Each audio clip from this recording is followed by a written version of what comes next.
Bonjour à tous et bienvenue sur Reimagining Africa. Ceci est la partie 2 de notre discussion sur la citoyenneté africaine. Nous poursuivons donc notre conversation sur la nécessité de construire le citoyen africain. Et aujourd'hui, nous commencerons par un homme extraordinaire, Patrice Emery Lumumba, pour montrer que l'appartenance ethnique n'est pas condamnée à devenir tribalisme. Patrice Emery Lumumba fut l'une des voix les plus fulgurantes de l'indépendance africaine. Un homme qui a refusé de réduire la liberté du Congo RDC à un drapeau, un homme qui avait compris que l'indépendance sans dignité, sans souveraineté et sans justice n'est qu'un drapeau au-dessus d'une dépendance. Lumumba n'était pas issu d'un groupe ethnique dominant. Il appartenait au Batetela, un groupe relativement minoritaire dans l'immense mosaïque humaine du Congo. Or, au moment de l'indépendance, il a réussi à porter une parole nationale qui débordait largement son origine. Dans un vaste pays composé de plus de 200 groupes ethniques, comment avait-il réussi à rassembler des masses autour de lui et même au-delà du Congo? Son importance politique ne venait pas d'une grande base tribale, mais d'une capacité rare à imaginer le Congo actuel RDC comme une communauté de destin plus vaste que les appartenances locales. Cela ne signifie pas que le Congo de Lumumba était déjà uni, ni que les tensions régionales, ethniques et politiques n'existaient pas. Elles existaient et elles furent même rapidement instrumentalisées dans la crise congolaise. Mais Lumumba demeure important parce qu'il révèle une possibilité. L'appartenance ethnique n'est pas condamnée à devenir tribalisme. Elle peut être dépassée par une imagination nationale, civique et panafricaniste. Pour moi, sa trajectoire montre que le problème n'est pas l'existence des peuples, des langues ou des lignages. Le problème commence lorsque ces appartenances sont transformées en prison politique. Lumumba ne demandait pas aux Congolais d'oublier leurs origines. Il les appelait à ne pas laisser leurs origines devenir plus grandes que le Congo lui-même.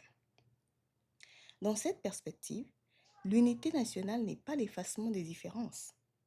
Elle est la capacité de les ordonner autour d'un bien commun. C'est ce que font les citoyens.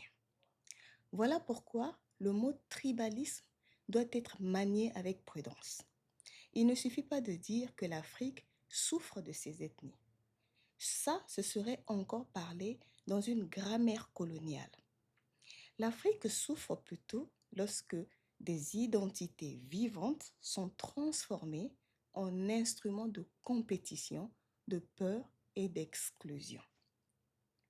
Patrice Lumumba rappelle qu'un homme peut venir d'un peuple, un petit peuple, et parler à tout un pays, qu'une origine peut être réelle sans devenir une frontière morale, qu'une nation peut naître non pas contre ces pluralités, mais à travers leur dépassement politique. C'est pourquoi il faut vraiment se méfier du mot tribalisme. Il suggère que le problème viendrait d'une Afrique supposément archaïque, naturellement incapable de dépasser le clan. Mais très souvent, ce que nous appelons tribalisme est le résultat d'une modernité coloniale mal digérée. Où, 1. L'État colonial a réorganisé les appartenances. 2. Les élites postcoloniales les ont souvent instrumentalisées. Et 3. Les sociétés contemporaines les recyclent dans des compétitions pour le pouvoir, l'emploi, les ressources, le prestige et la sécurité. Donc, le citoyen africain actuel doit comprendre ces choses. Ainsi, lorsque nous disons tribalisme, nous devons demander, parlons-nous d'une mémoire réelle, d'une appartenance légitime, d'un système de parenté, d'une solidarité culturelle? Ou parlons-nous d'une pathologie politique? Oui, créé par l'État colonial, aggravé par l'État postcolonial et utilisé aujourd'hui pour éviter la question de la justice. La nuance est importante.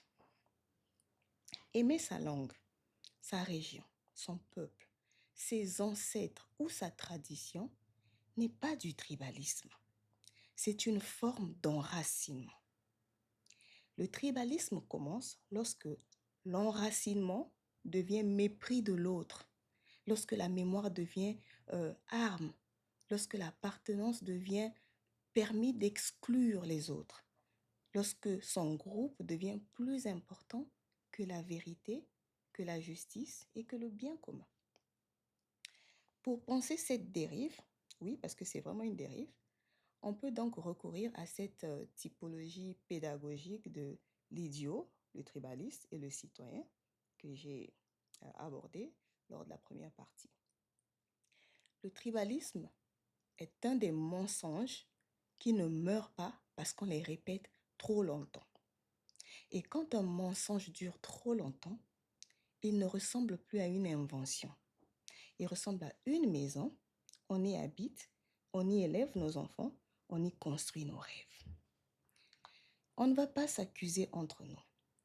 Essayons de comprendre, de questionner, de réparer et de réimaginer. Parce que restaurer la vérité n'est pas seulement un travail intellectuel que je viens faire ici. C'est une responsabilité morale que nous devons à nous-mêmes, à nos enfants et à l'Afrique que nous devons encore bâtir. Réimaginer l'Afrique exige donc plus que célébrer l'unité. Il faut reconstruire la citoyenneté.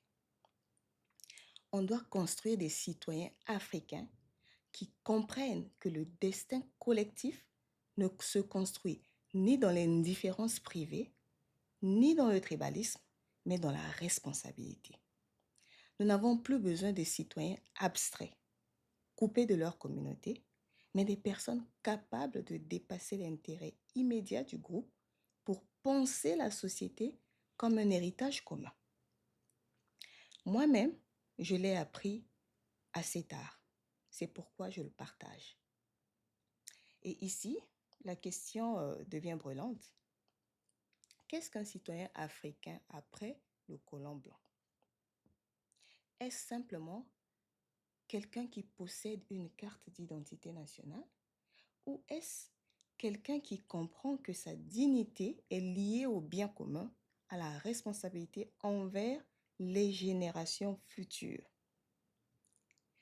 Personnellement, quand je regarde mes enfants, j'ai mal au cœur parce que je me demande, ils vont grandir dans quelle Afrique demain? Donc, réimaginer l'Afrique, c'est aussi choisir pour nous, chaque jour, quel acteur de la société chacun de nous voudrait devenir. Dans la République de Platon, il a imaginé une société organisée autour de 3 grandes fonctions. Il y a d'abord ceux qui gouvernent, c'est-à-dire ceux qui doivent réfléchir, décider et orienter la cité. Il y a ensuite ceux qui la protègent, donc les gardiens chargés de défendre la communauté. Et enfin, il y a ceux qui produisent, les agriculteurs, les artisans, les commerçants et tout ce qui assure la vie matérielle de la société. Je ne reprends pas ici toute l'organisation hiérarchique proposée par Platon. Mais cette classification me permet, moi, de poser une question importante. Que devient une société lorsque chacun ne pense qu'à sa propre fonction, mais que personne ne se pense responsable de la cité tout entière? Que devient la société lorsque le dirigeant considère l'État comme sa propriété personnelle, comme cette phrase attribuée au roi de France Louis XIV, l'État c'est moi? Que devient la société lorsque le militaire protège un régime plutôt que la population? Lorsque le commerçant cherche uniquement son profit, même si les produits qu'il vend détruisent la santé de sa propre communauté?